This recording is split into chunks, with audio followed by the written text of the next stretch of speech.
Compu no tiene SIM, tiene para pendrive. Bueno, te las paso un día en un pendrive, si las querés. Porque yo saco todas. Siempre que vengo saco todas. Y salen bien, a ver si tengo alguna. Igualmente en un CD podés ir a la clase con un CD y las pasas. No, pero se las pasan un pendrive para que ella. Claro, vos te las bajás. Claro. Para que vos ya se las guardes. A ver si Le das un pendrive y ella te las guarda todas. Te hago un monumento al lado del obelisco, te lo prometo. No me importa el tiempo que me lleve. No las tengo acá, pero salen bien. Te creo, Salen te bastante creo, bien. mi vida. Eso sí. Sí, no me cuesta nada. No, eso es porque sos buena. Gracias a ella tenemos las fotos físicas. Gracias, Jesús.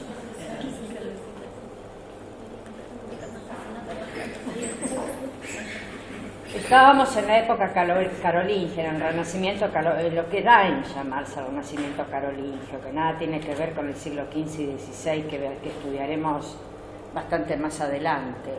Pero este Renacimiento alude al hecho de que Carlomagno va a tratar, observando los, no quiero decir los restos, pero los indicios que hay del Imperio Romano, va a querer de alguna manera volver otra vez a eso que justamente se había perdido por completo con las invasiones bárbaras germanas, de las cuales él había formado parte, no él, 400 años antes.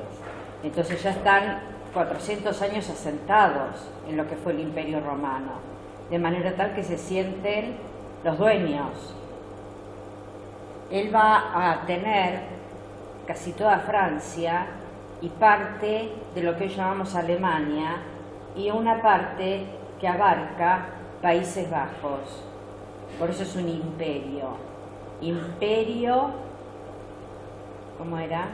Sacro Imperio Romano, porque él pretende que vuelva a ser romano. Él mismo se va a esforzar enormemente en aprender a leer y escribir en latín.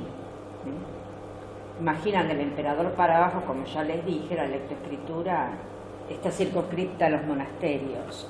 Y aquí tienen una de sus preocupaciones mayores, que son los códices. Códices es el papel escrito página por página y después cosido.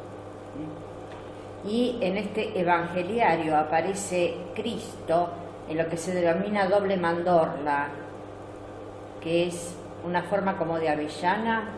Lo vamos a ver mucho más en el románico. Y observemos, perspectiva jerárquica, es todo oro, y piedras preciosas incrustadas en el tipo de engarce que era característico de los pueblos bárbaros germanos. Y aquí tienen una representación de María. Como pueden ver, está realizada con una gran dificultad maravillosa, ¿no? Hola, Claudito. No, pues querido, por favor, recién empecé. Esta Virgen le está dando el orbe, que es la representación de todo el poder del universo, a Cristo. Solamente se conserva ese pedacito. Y el orbe, como ven, tiene entrelazo de melodía infinita, que ya sabemos lo que es, y piedras incrustadas.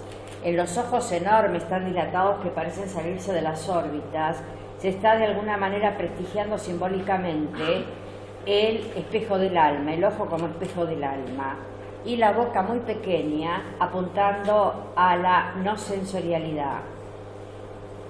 Es un enchapado en oro. Y aquí tenemos esta iglesia magnífica, Saint-Gemini-des-Prés, Germigny con Y final, separado des, separado prés. La hizo construir Carlomagno, estamos en el 800 después de Cristo, y en esta construcción observamos acá la entrada, una nave más larga que las dos naves laterales, una nave que en el último tercio es atravesada por un crucero o transepto y en el cruce entre la nave central y el transepto se eleva el cimborrio. Vean ustedes el ábside acá donde ve el altar, y absidiolos a los costados, que por una parte sirven para misas simultáneas, pero fundamentalmente para que descargue el peso todo este techo, porque los muros tienen 3, 4, 5 metros de espesor. Las aberturas muy escasas, de manera tal que entra una luz morigerada para invitar a un ámbito de reflexión y de oración, y además para no debilitar el muro. Hay una razón simbólica y una razón técnica. Clara separación, neta separación entre lo sacro y lo profano. Aquí la tienen, bien de cerca. Me parece extraordinaria, amores. Me parece extraordinaria porque fíjense ustedes que es producto de aquellas invasiones bárbaras germanas que no habían hecho arquitectura. Si bien hace 400 años que están allí, no es, lo hemos visto cuánto tarda en surgir la arquitectura, porque necesita una división de tareas y además un sistema de cálculos, de empujes y demás, que implica un nivel de abstracción llevado luego a la concreción de la construcción, que es muy arduo, de manera tal que acá vemos como el aparejo es como se unen las piedras, el aparejo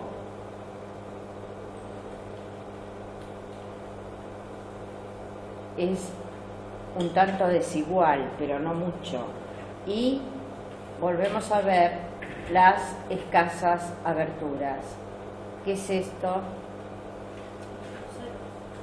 Crucero o transepto. ¿Esta cuál es?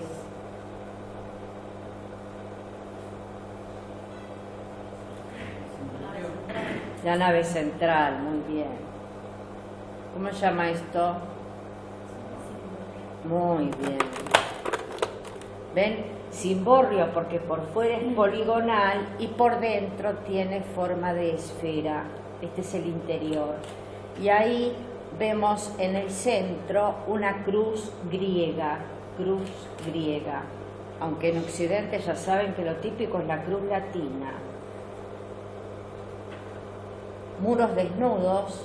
Después en el románico, arte de la Alta Edad Media, vamos a ver cómo las escenas religiosas, con un sentido totalmente pedagógico, se van a representar en pinturas al fresco o pinturas sobre tabla. Y acá vemos estos arcos, que se denominan arcos fajones, cuando están proporcionando mayor estabilidad al muro, al sobresalir.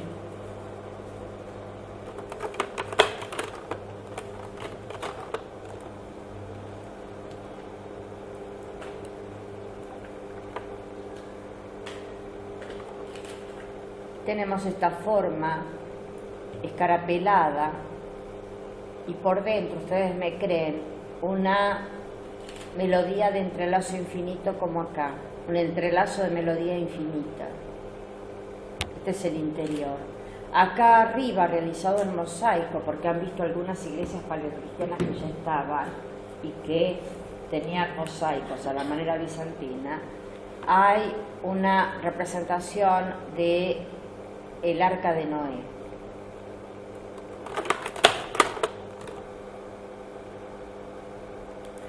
Acá está el altar.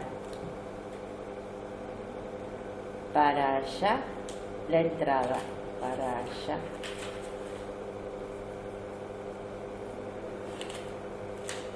Muy austera.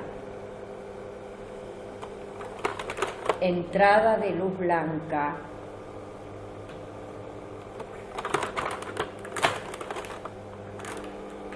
Y aquí tenemos otra tapa de evangeliario en el que podemos ver, por un lado, aquella raigambre bárbaro-germana en cuanto a la representación de lo que es el león, es decir, un pelaje muy abstracto, y por otra parte también una mezcla de ave en las patas y de león. ¿De quién será el Evangelio?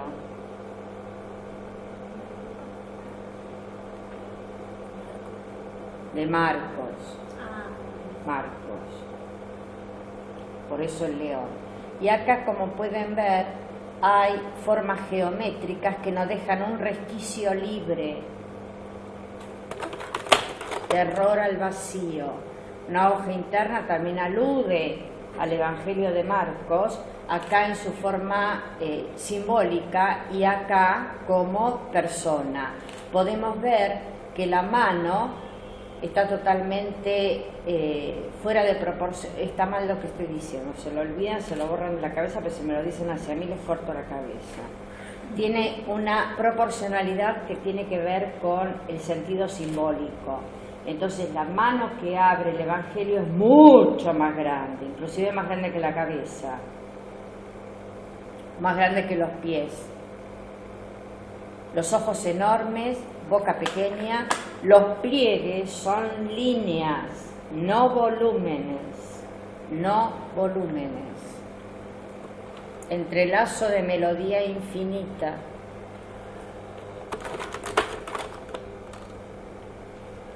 Aquí tenemos el interior de una página. Todo esto está escrito a mano, en la que aparece una ilustración aquí, en la cual Moisés recibe las tablas de la ley. Y aquí, cuando le reprocha a su pueblo no haberlo esperado y haber caído en la adoración pagana del becerro de oro. Es el libro del Éxodo. Acá en latín, por si alguien sabe leer, Exodus.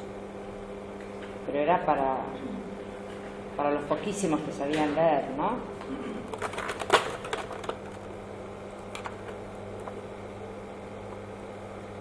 Vean cómo ya el entrelazo de melodía infinita ha quedado en Occidente, entretejido en Occidente.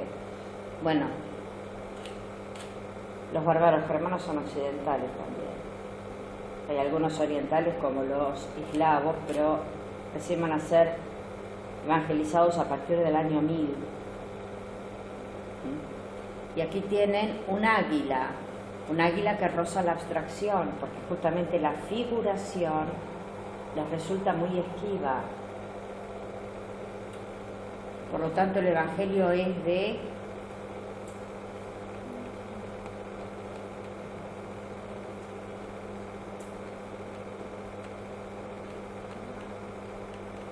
Marcos es el león, Lucas es el toro o buey, Mateo es el hombre o ángel, o hombre alado.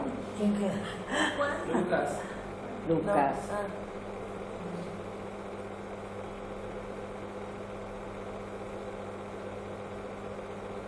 ¿Quién me queda? Y Juan es el águila. Tetramorfos, 4 formas, tetramorfos.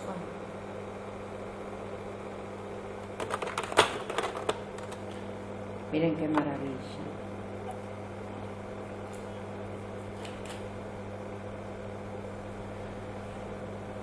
Es el comienzo de una palabra, Aquí tienen la letra, la escritura va a venir por acá abajo. Vean ustedes este trabajo en miniatura, en una página de un libro del Evangeliario de Durow,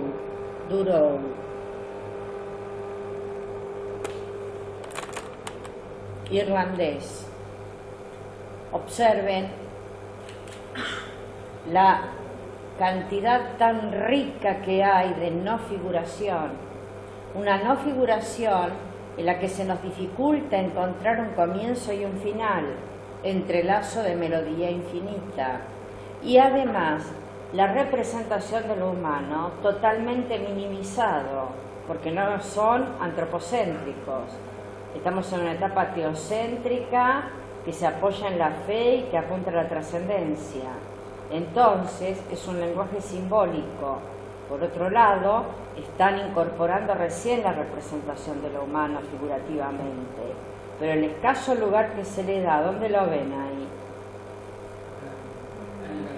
Bien, David, acá. ¿Ven esta cabecita? El escaso lugar que se le da a lo humano es justamente típico de los movimientos teocéntricos, y más aún si han tenido un pasado nómade, como el de los bárbaros germanos.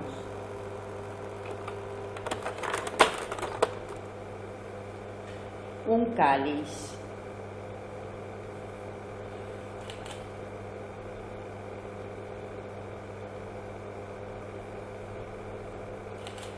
Muy austero, y acá un trabajo en el cual podemos observar nuevamente el entrelazo de melodía infinita, la abstracción, y por otra parte acá, fíjense ustedes, una especie de monstruo con dos cabezas como de dragón, la figura del monstruo, ¿se acuerdan? Que representa todo aquello que es lo oscuro, lo inmanejable. Y acá, ¿cómo lo podés manejar, lo monstruoso? Y por la fe. En el Renacimiento, como antes en Grecia y Roma, van a decir por la razón.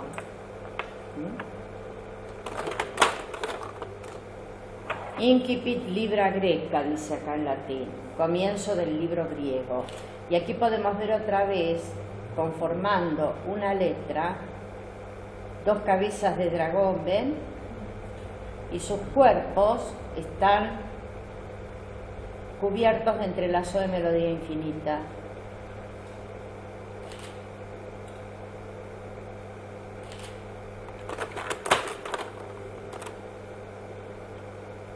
Este es uno de los nietos de Carlomagno. Carlomagno, al morir, deja lo conquistado a su hijo Luis el Piadoso. Luis el Piadoso, al morir, va a repartir, típica mentalidad compartimentalista, con lo cual se va a ir perdiendo la labor de Carlomagno, va a compartimentalizar la herencia en sus tres hijos. Carlos el Calvo se queda con la parte predominantemente que hoy llamamos francesa. Lotario, con ese camino que hay, pongan por este lado Francia, ¿sí? Acá Alemania, ¿sí? Piensen en Bélgica y Holanda, allá arriba, conectadas con un mar. Todo ese caminito estrecho hasta el otro mar abajo, eso le queda a Lotario. Por eso se va a llamar durante mucho tiempo la Lotaringia. Y la parte germana le va a quedar a Luis, que va a ser llamado Luis el Germánico. Con el tiempo, esa es la parte que va a predominar. Entonces, se va a hacer el Sacro Imperio Romano Germánico.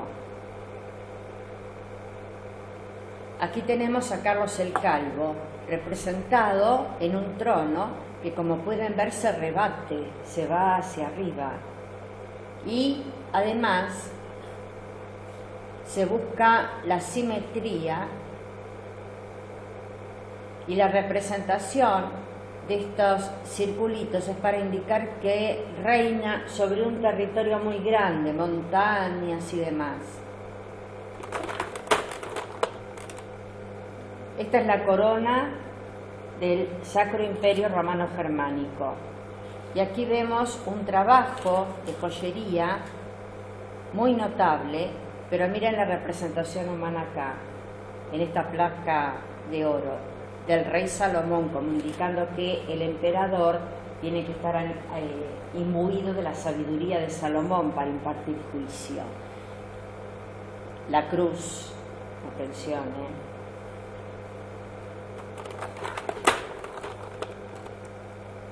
Y este es Otón I,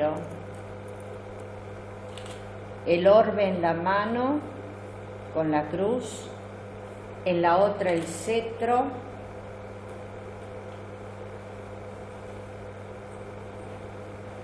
una especie de dosel o baldaquino para indicar su importancia, perspectiva jerárquica con respecto a las damas que están acá, la corona que hemos visto, y además miren la construcción del dosel.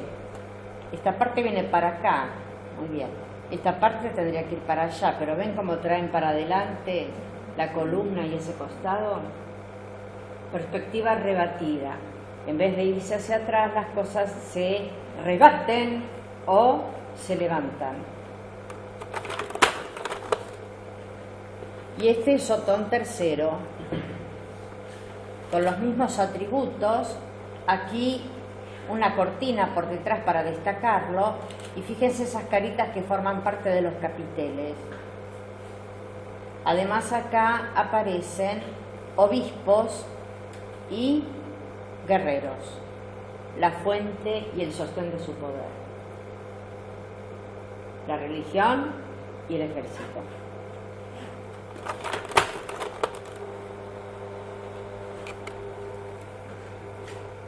En este códice, con tapas de marfil y con piedras preciosas, está representada una crucifixión,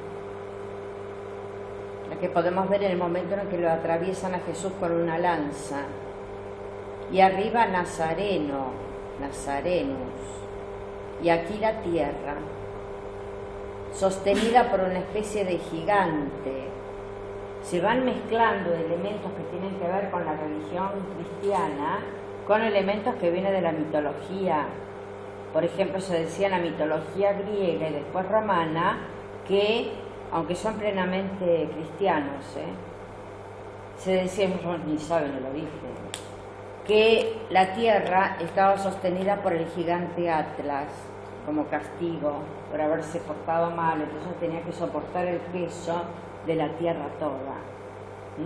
Por eso a los libros que contienen mapas se les dice Atlas.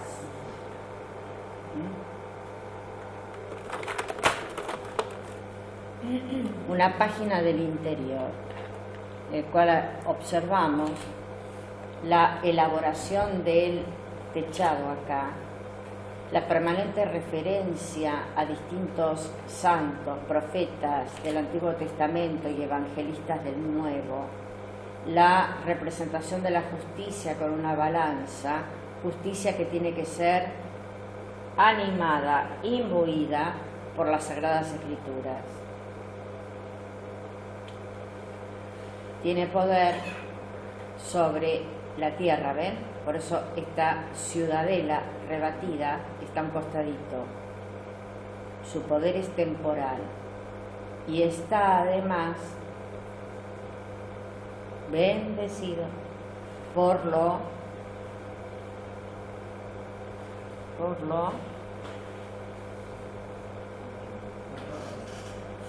religioso, entrelazo de melodía infinita.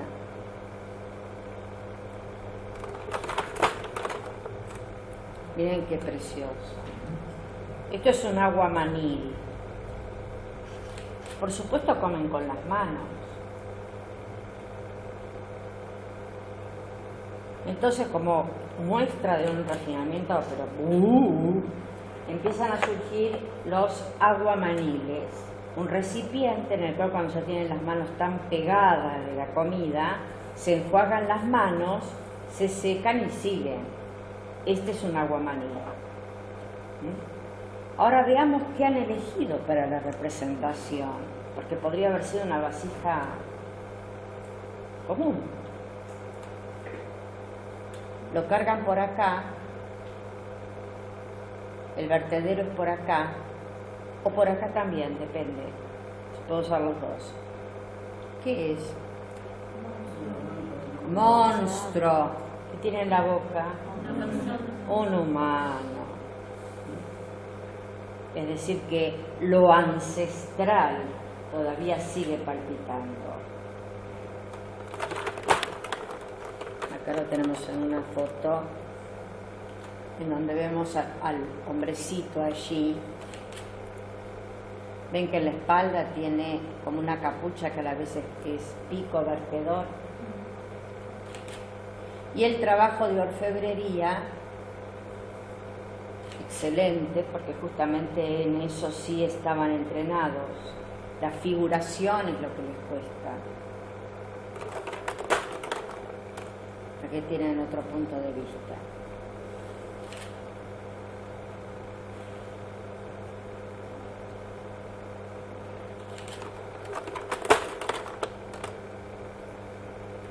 Esta iglesia está en Oversell, con B larga Z L, Oversell. Es del Sacro Imperio Romano Germánico.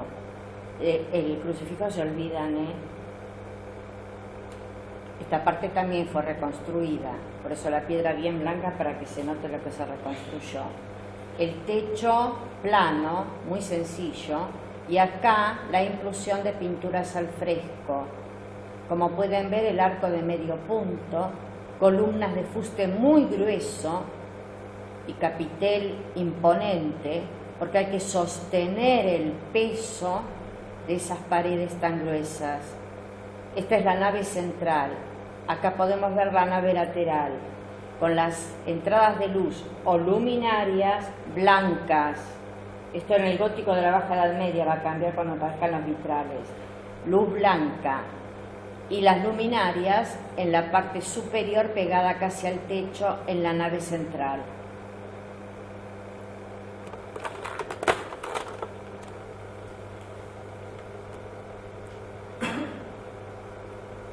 Aquí tenemos a Juan escribiendo el Evangelio, rodeado por una aureola. El mismo Juan en su forma simbólica, como águila, llevando los rollos de escritura entre sus patas, y un águila con aureola.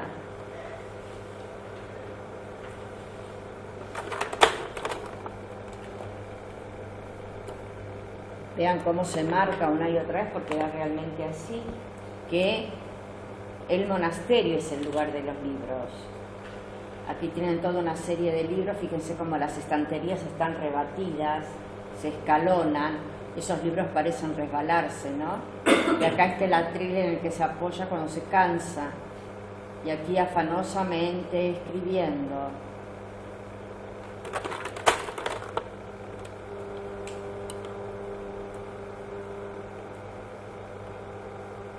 Otro tanto aquí. La representación arquitectónica, como ven, tiene distintas perspectivas. Una va para allá, la otra se mete, esta se curva.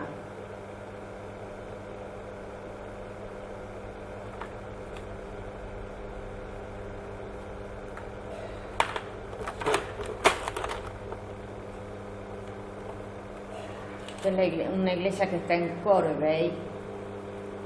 Vemos el aparejo áspero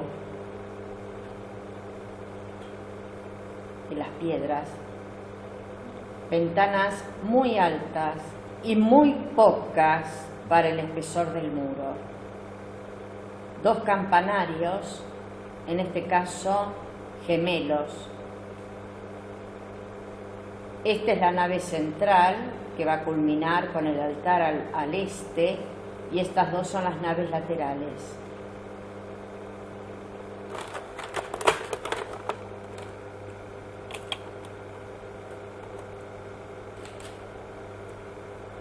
Esto es parte de lo que queda de la iglesia de Lorches. Y aquí vemos ese entramado que han buscado hacer a manera decorativa. Nuevamente las ventanas, ya sabemos cómo. Un ábside, otro ábside, y este resto que queda, ven que por detrás se ven los árboles. ¿Qué es lo que estamos viendo? A ver. No tengan miedo, para ver si se ubican, porque esta época es muy jorobada. A ver. ¿Con qué empezamos este año? No. Muy bien, con las catacumbas primero. Las catacumbas.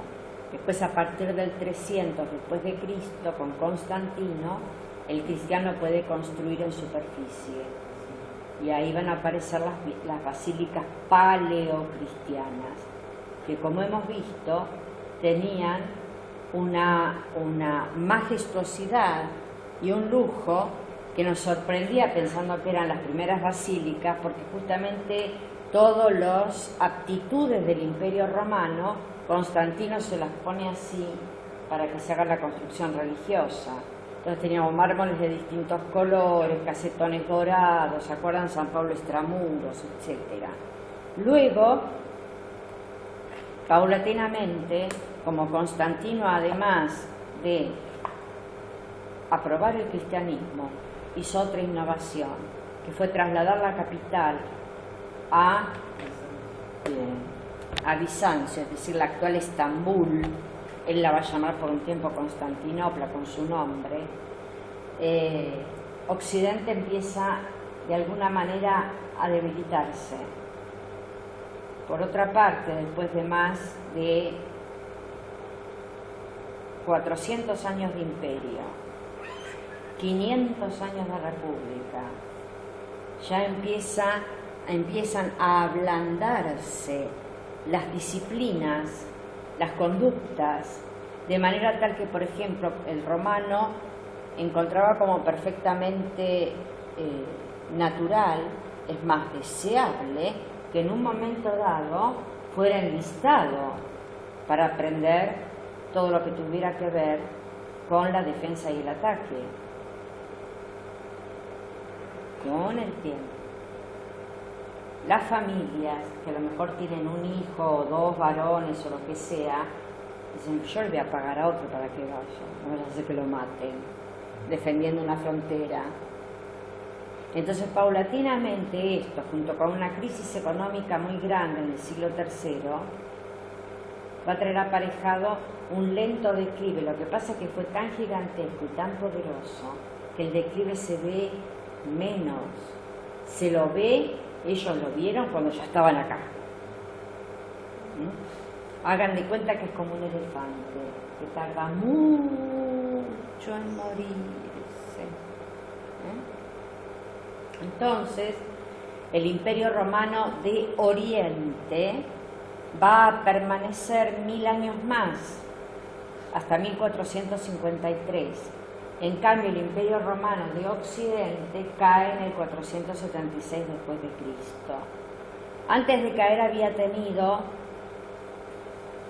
después de Roma, que era la capital tradicional, se había trasladado la capital del Imperio Romano de Occidente a Milán y después a Ravenna, donde vimos esas iglesias que tienen arte musística, mosaico,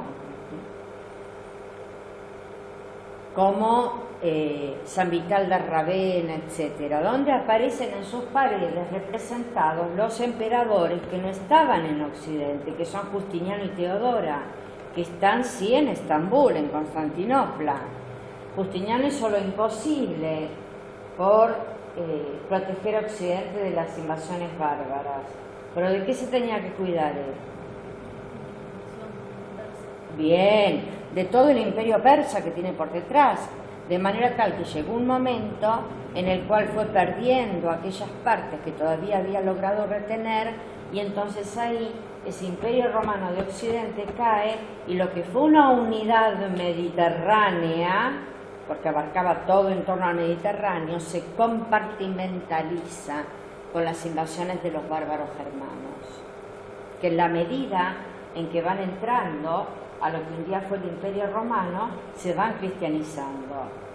Son sumamente rudos, de origen nómade, pueblo de pastores, de manera tal entonces que el hecho de estabilizarse, de sedentarizarse, lleva a un proceso. El punto, podríamos decir, en el que podemos empezar a ver arquitectura ya hecha por ellos, es el prerrománico. ¿Se acuerdan esas iglesias como San Juan de Baños? Con los exvotos, como la corona de Recesvinto, que no es una corona para ponerse, sino que le colgaban todas cositas. Bien, y luego, sí, en torno al 700, Francia, lo que hoy llamamos Francia, había tenido una continuidad de caudillos que le daba más fuerza.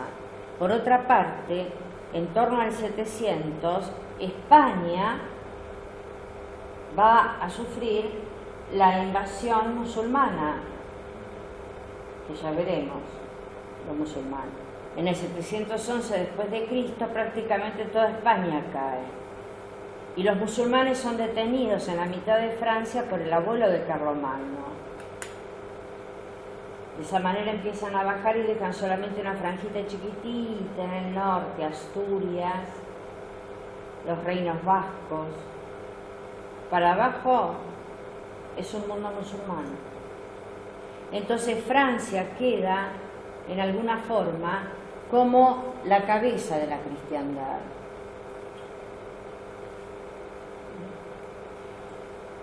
Justamente Carlomagno, después de los reyes merovingios que se van tomando cada vez más holgazanes, va a tomar el poder su padre, Pipino el Breve, que es franco, bárbaro germano franco.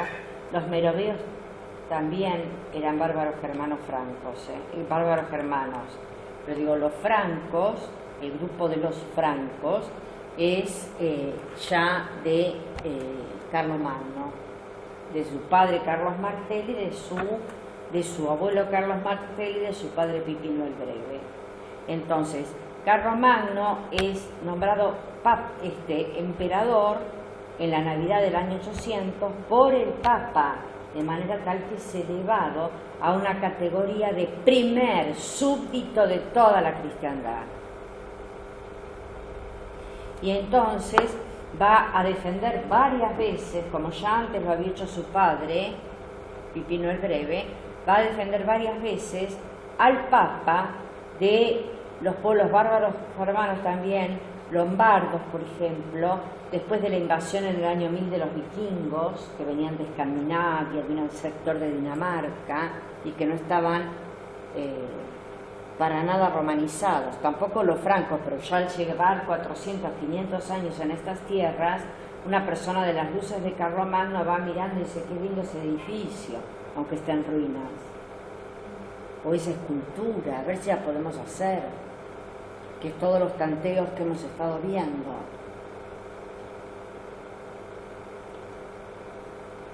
Dentro de la temprana Edad Media, que es donde estamos, está el paleocristiano, el bizantino, el arte carolingio, la etapa carolingia, y luego vamos a entrar en la alta Edad Media, donde surge un nuevo sistema político, social, económico, que es el feudalismo.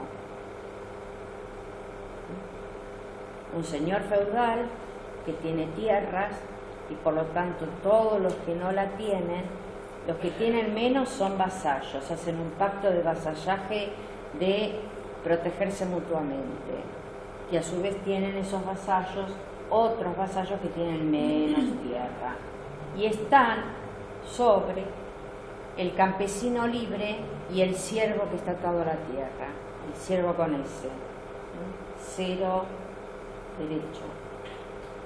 Ella va a ser toda la alta Edad Media, cuyo arte va a ser el románico.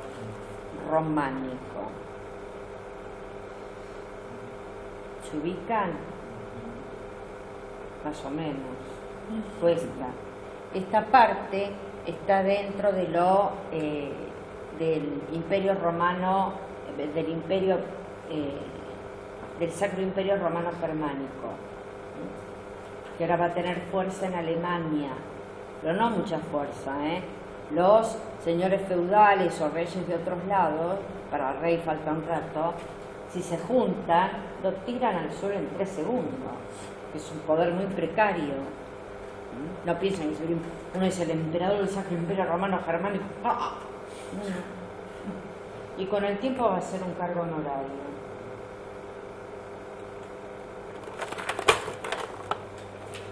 Y acá sí.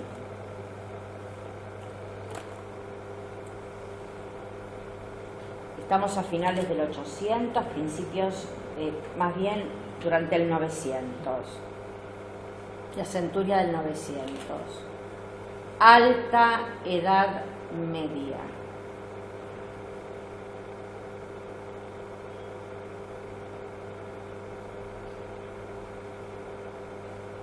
La Alta Edad Media está caracterizada por el espíritu feudal, que es una herencia típica de aquella antigua mentalidad bárbaro-germana, la compartimentalización. Ahora la compartimentalización va a ser dentro de lo que hoy llamamos países. Por ejemplo, el señor feudal, pongan por caso, de un lugar francés, tiene más vasallos que a su vez tienen, como decía el señor feudal de la provincia de Buenos Aires. ¿Y vasallos cuáles son? El intendente de Tigre, el intendente de Lomas de Zamora y así. Esos a su vez son vasallos, pero tienen a su vez sus propios vasallos, que sería cada municipio.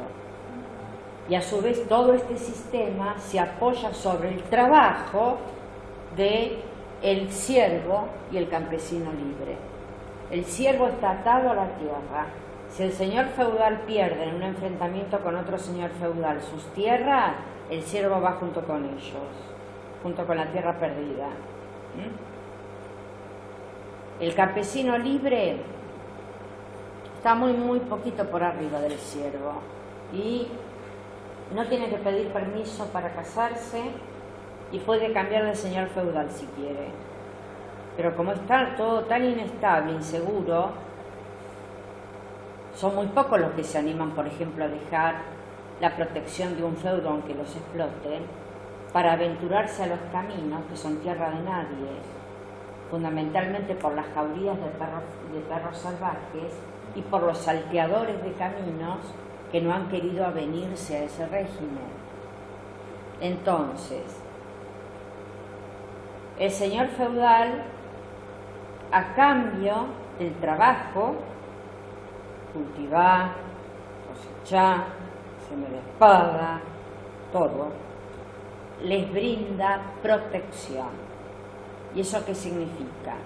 Que en el caso del ataque de otro señor feudal que quiere hacerse con las tierras, o de una nueva invasión, todo pueblo invasor teme ser invadido, y ellos fueron invasores, ¿se acuerdan? Por eso van a vivir con desesperación en la época del año 1000 con los vikingos. Ellos son primos hermanos, pero eso es salvaje. Entonces bajan el puente del levadizo del castillo feudal y entran los siervos con los animales, con su familia, animales que por supuesto le pertenecen al señor feudal, y ayudan al señor feudal y a todos los caballeros que tiene. Ya ser caballero es importante. ¿Por qué?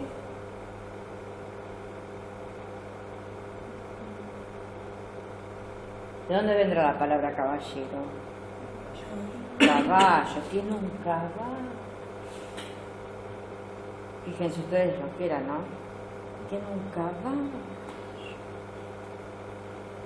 Entonces ella es un caballero que puede portar una espada si el señor feudal más importante le da permiso. Y esos caballeros defienden por el pacto de vasallaje, yo soy tu vasallo, al señor feudal.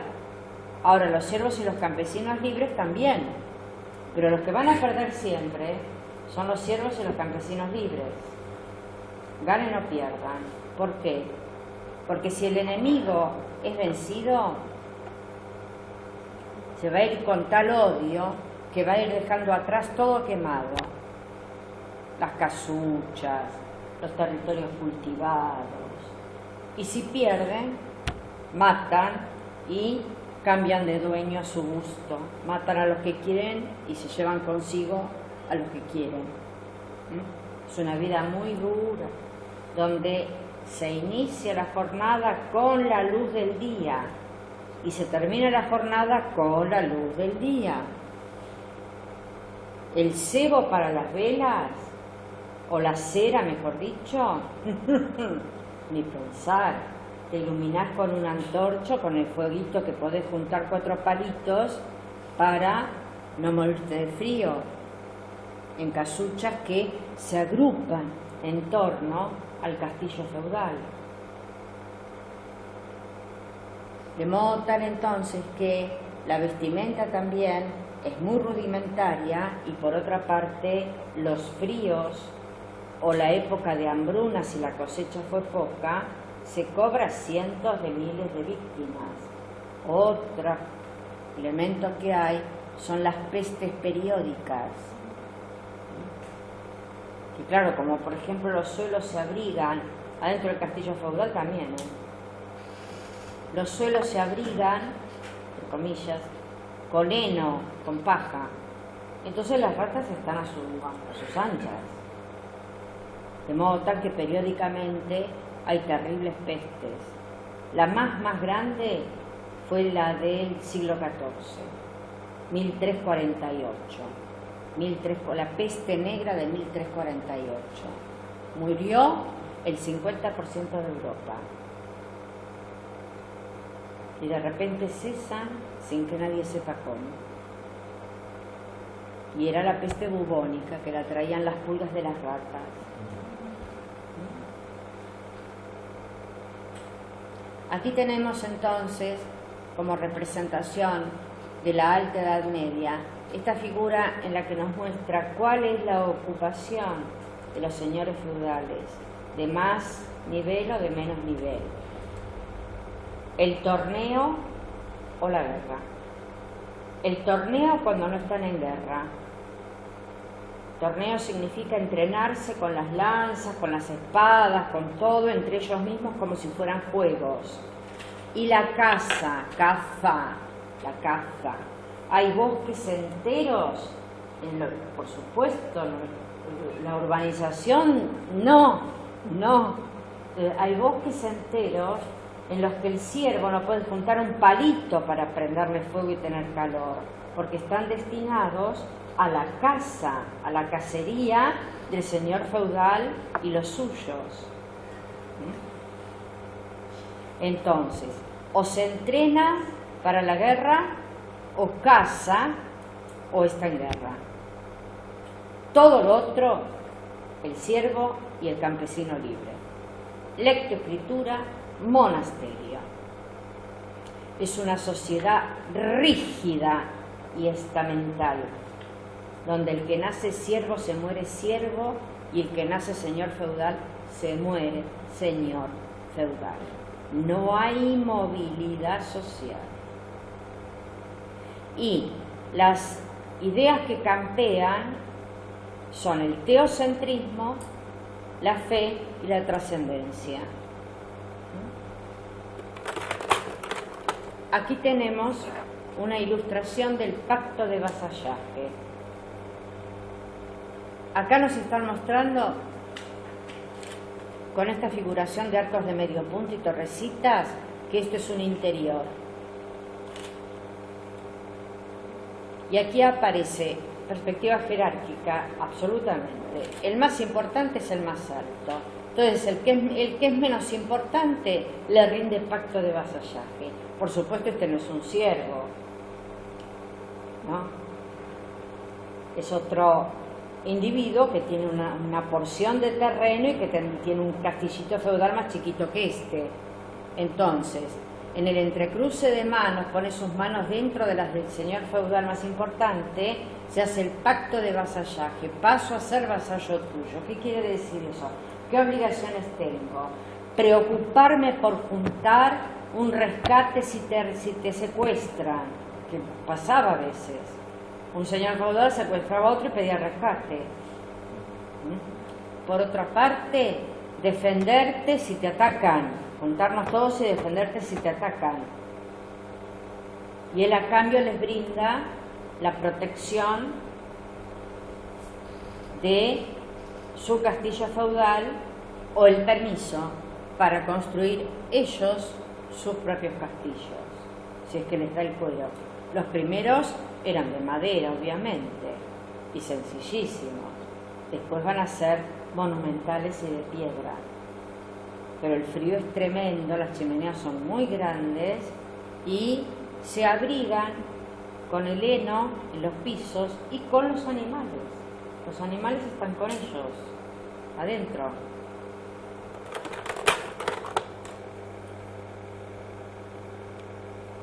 Planimetría.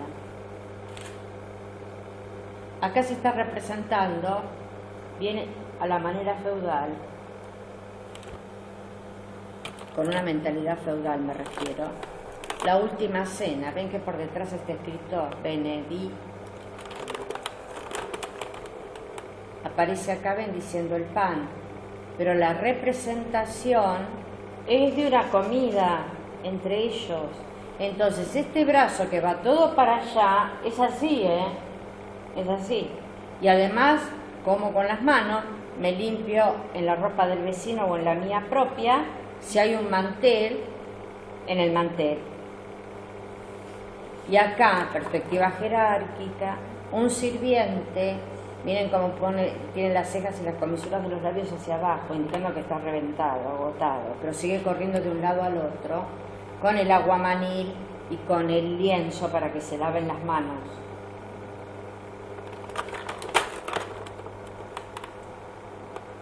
Acá en un texto, la ilustración nos cuenta los señores feudales que van a ganar a este señor feudal que agarraron descuidado y que se asoma en camisón, por lo que se denomina la torre del homenaje, que es donde vive el señor feudal y su familia, ya vamos a ver castillos, está dando las órdenes para que sus caballeros defiendan el castillo feudal. Ahora, al poner a estos más grandes, nos está contando quién gana.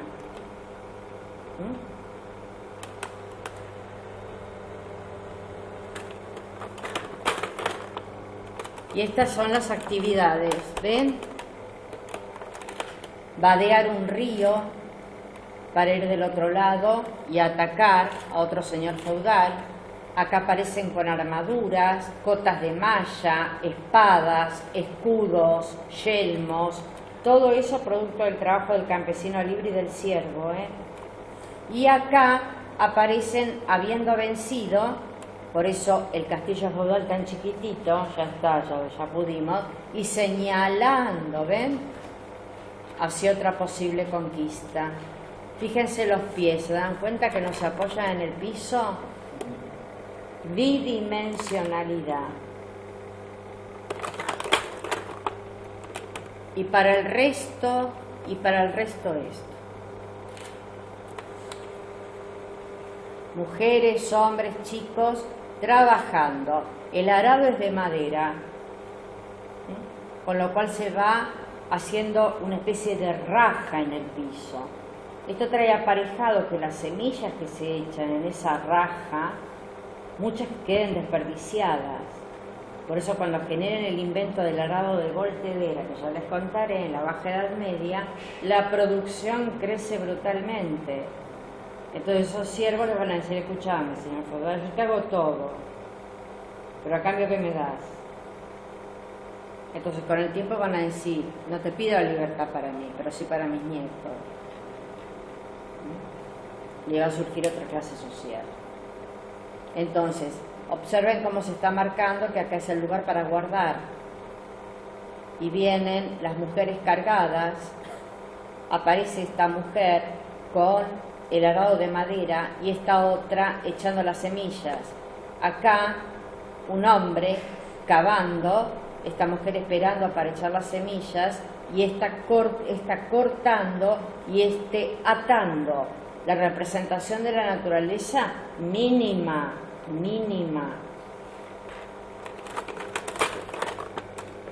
Y este es el otro ámbito.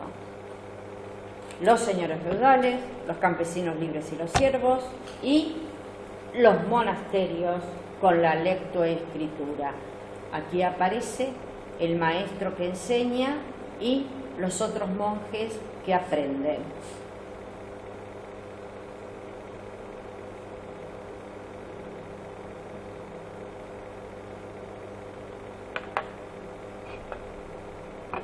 ¿Preguntas?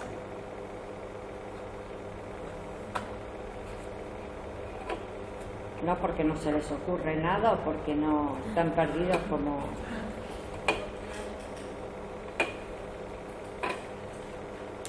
Sigue relativo. Totalmente. Ya vas a ver.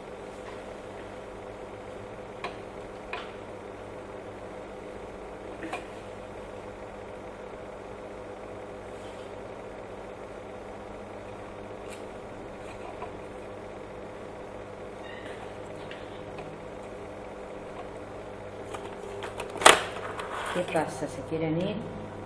Pregunté si estaba grabando. ¿Eh? No, querido, gracias. Hay más.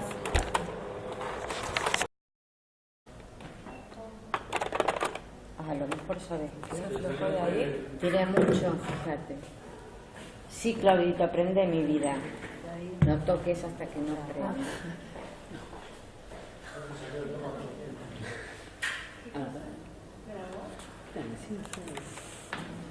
Sí, gracias. No, es un ataque.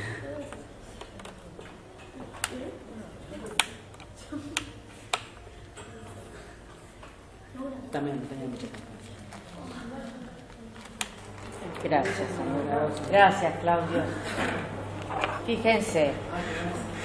Sí, es maravillosa la... Bueno, a mí me gusta mucho la arquitectura románica. En este caso tenemos ciertas partes que vamos a encontrar en muchas. El románico nace en Francia y se expande por el resto de Europa. Vamos a tener muros muy gruesos, seguimos teniendo muros muy gruesos. La puerta central puede estar coronada por arquivoltas, arcos que dan la vuelta, arquivoltas, que pueden o no, la mayoría sí, tener figuras, porque toda la iglesia va a ser una Biblia en piedra o en pintura, porque la manera de mantener la fe y de evangelizar va a ser a través de la imagen, la escritura no. Entonces, los capiteles se van a llamar en la Alta Edad Media historiados. Nosotros conocemos el capitel dórico, jónico, corintio, etc. En la Alta Edad Media se produce un nuevo tipo de capitel, el capitel historiado. Nos cuenta historias a través de las esculturas. La parte superior de la puerta se llama dintel y suele también estar cubierta de imágenes. En el tímpano, lo más probable es que nos encontremos con el juicio final, el momento del juicio final, en el que Cristo ya resucitado llama al juicio final y entonces se separan los que se condenan de los que se salvan.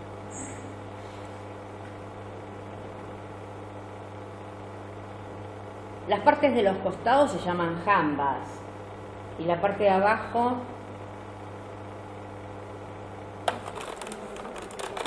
esto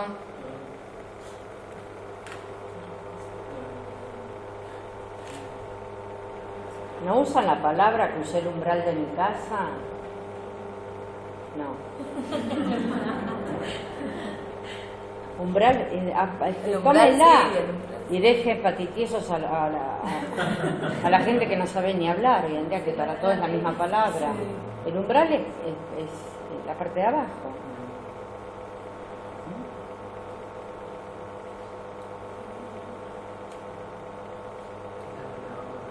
Capitel historiado, arquivoltas. Cuando las arquivoltas van de mayor a menor, esto se llama entrada abocinada, como bocina, abocinada.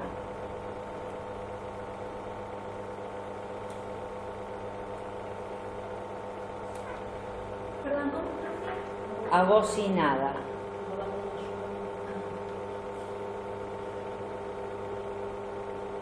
Esto que dice canecillos suelen ser desagües. Esto que dice sillería y sodoma es porque es bastante pareja.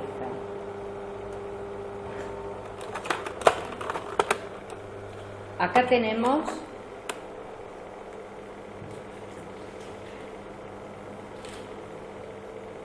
¿cómo se llama la cabecera de la iglesia? Ábside, un ábside. Y observamos cuán pocas aberturas. Cuando no hay ventana, la llamamos abertura ciega. Abertura ciega. Pilastra, cuando es cuadrado el fuste. Cuando es redondo, columna. Capitel ya sabemos. El intradós del marco, la parte interna.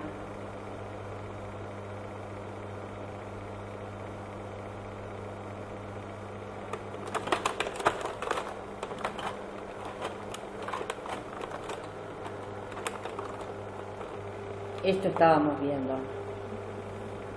Nosotros al ver esto, ya tenemos que saber que la entrada está por allá.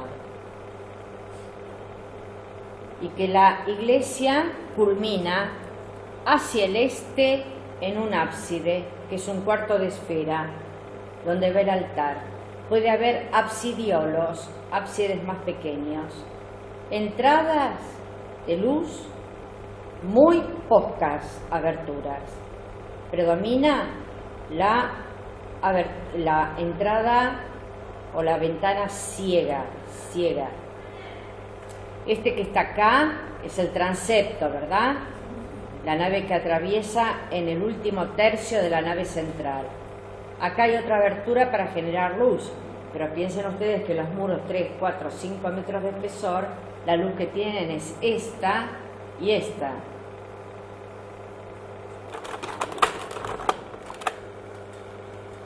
Se utiliza fundamentalmente la bóveda de cañón o de medio cañón.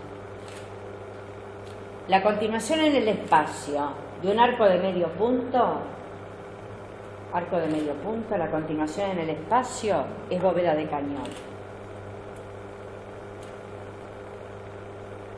Columnas geminadas se llama cuando tienen dos fustes y dos capiteles, pero sostienen un arco solo. Miren el espesor de ese arco. Este es el claustro donde están los monjes, que siempre es un cuadrado que se abre a un jardín central, que muy frecuentemente es un herbolario para plantar hierbas curativas, porque es lo único que hay. El antibiótico en el siglo XX. Si vamos adentro de una iglesia típica, tenemos la linterna, que es por donde entra la luz, y acá tienen una bóveda de media naranja. Lo más probable es que por fuera sea un cimborrio. Y la bóveda de medio cañón y la bóveda de cuarto de esfera donde va el ábside.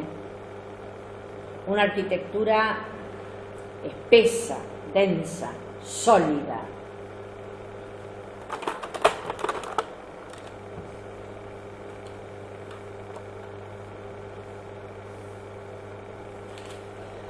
Los diferentes pesos van descargando sobre una pilastras enormes que están a su vez formadas por columnas adosadas. Entonces el sistema de descarga de esos techos se realiza por las pilastras que están en la columna adosada. Acá tenemos en un claustro un arco de medio punto, ya sabemos cómo es, ¿no? Y acá ya conocemos esto, capitel, fuste, basa, eso ya lo sabemos.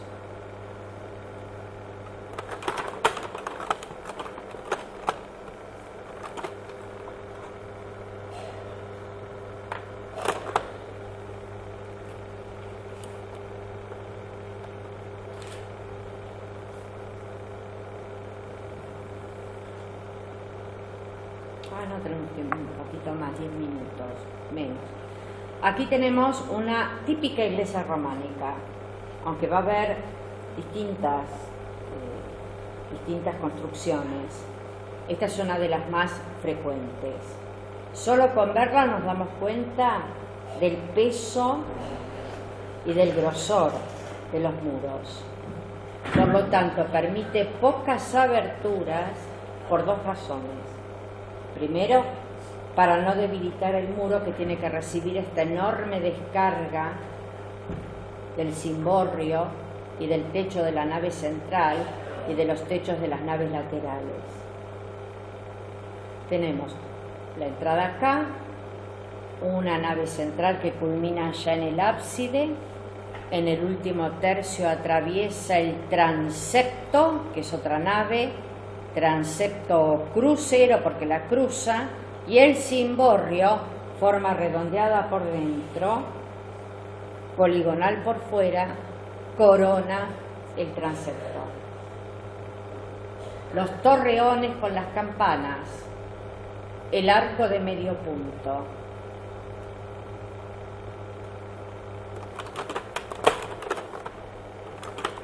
Ay, querida, que estás cada día más imbécil. Vieja tarada.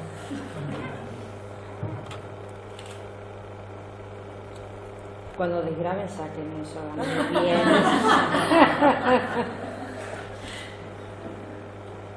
Porque queda entre nosotros.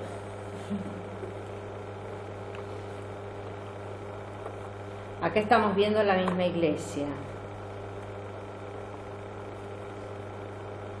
Acá desde el ábside. Tiene dos absidiolos, uno a cada lado. Acá está el cimborrio.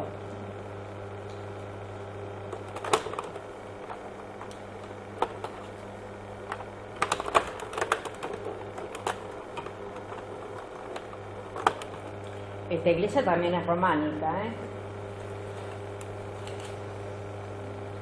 Nos puede llamar a engaño estas puntas, pero no, ¿eh? ¿Cómo nos damos cuenta? Y por la arquería de medio punto, las aberturas muy espaciadas, miren aquí todas aberturas ciegas y arriba recién abiertas. Ahora acá tenemos alguna construcción, pero estaban totalmente aisladas. ¿Por qué?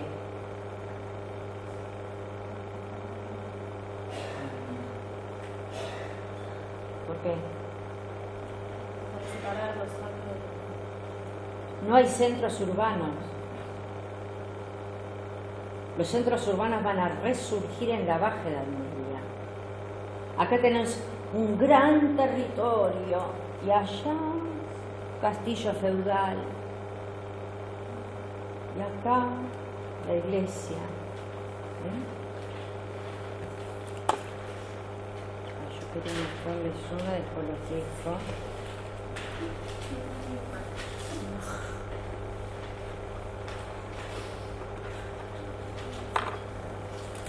Esto es más apuntado, pero este es el cimborrio. Acá tenemos los dos campanarios, la nave central y dos naves laterales. ¿Ven ahí abajo? Las luminarias altas en la nave central y por la mitad en las naves laterales.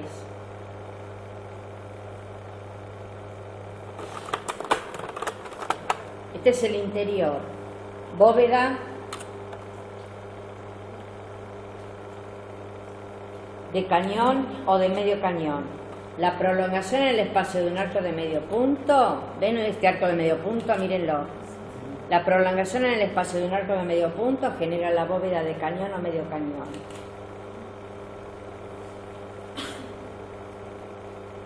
Muy gruesas columnas, adosadas por otra parte a pilastras de fuste cuadrado para poder resistir este peso. Y teniendo en cuenta que esta es la nave central, que culmina ya en el ábside. Acá tenemos las naves laterales, que son la mitad de altas y la mitad de anchas, que es la nave central. Ese sistema de pesos y descargas, entonces, se busca a través de la macización, de lo macizo. No encuentro la que les quiero mostrar.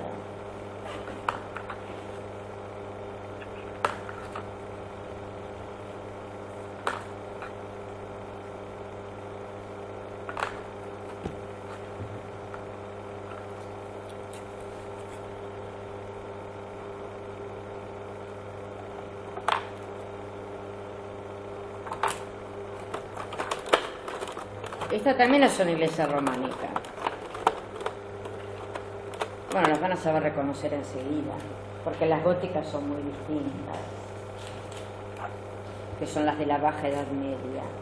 Ven, por ejemplo, muchas todavía quedan en descampado, con lo cual son construcciones realmente maravillosas, porque están hablando de un esfuerzo enorme para realizar el acarreo de la piedra, la construcción, tenerla en pie. Y aquí pueden ver lo mismo, acá el ábside, para allá la entrada, cimborrio, transepto.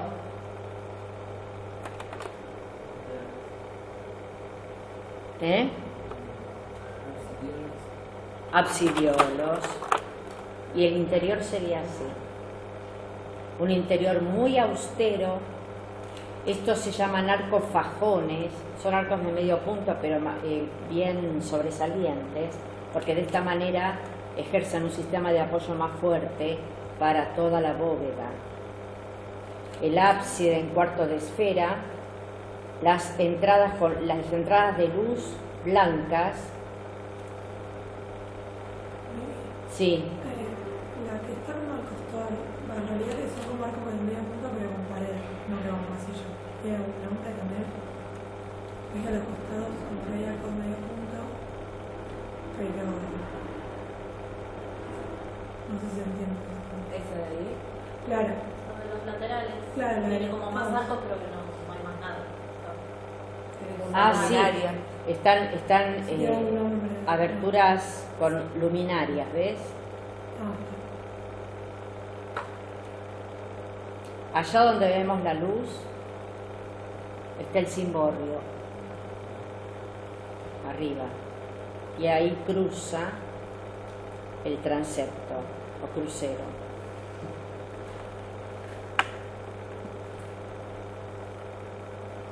Bueno, ¿qué hora es?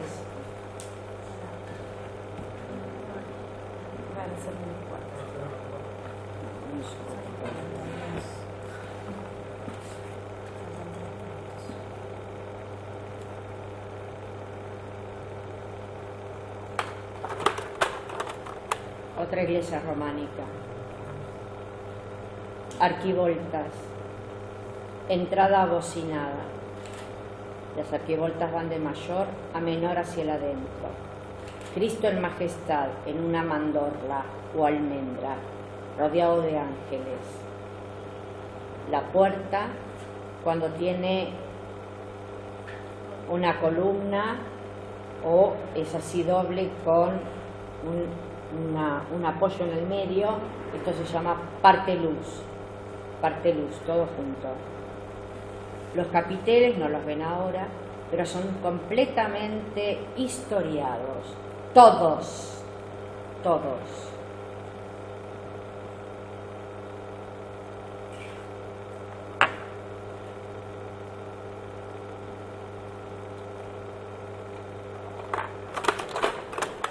Si nos acercamos, Cristo como adulto y como niño, planimetría. Las arquivoltas son un prodigio, porque piensen que acá no hay molde, que acá no hay producción en serie. Aquí abajo tenemos toda una serie de santos tocando distintos instrumentos musicales para gloria de Dios.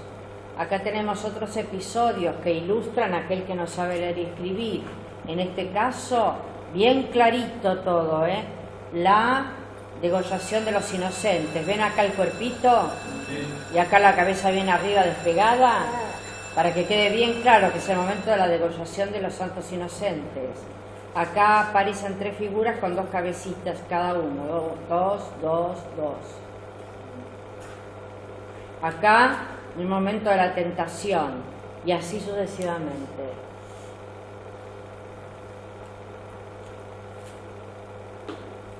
La figuración en el tímpano, en los capiteles historiados, en pinturas al fresco y en pinturas sobre tabla.